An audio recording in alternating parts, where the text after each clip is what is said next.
Hello everyone, welcome back to my channel, and today we're going to cook a classic cheeseburger with fresh kale. First, let's prepare the meat. I'm using about 500 grams of ground beef. Add one whole egg and mix it up together. And then add about 100 grams of breadcrumbs.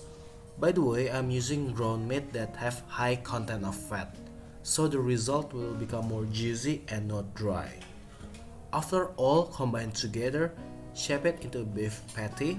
Lay it down on a plate that already coated with cooking oil so the patty won't stick.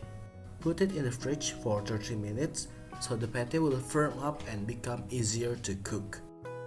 While we wait for the beef patty, I'm going to prepare the burger bun. First, spread it with butter and season with salt and pepper. And then toast it on a hot pan.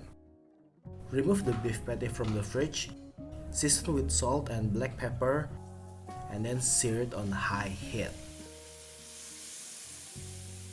This is very optional, but I'm adding fresh rosemary so the aroma will become more fragrant. Flip it. In this stage you can add a knob of butter, but sadly I'm running out of butter, so I'm just going to baste it with the cooking oil and the fat from the meat. Add a slice of cheese on top of the patty. Pour a little bit of water and then cover it. Let the water steam so the cheese will melt and the patty become more juicy. This is a mixed mayonnaise and chili sauce. Spread it evenly on the burger bun.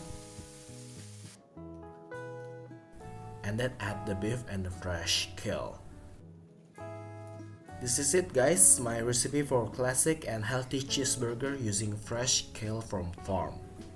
Please give it a like and subscribe to my channel if you like it, and then I see you next time.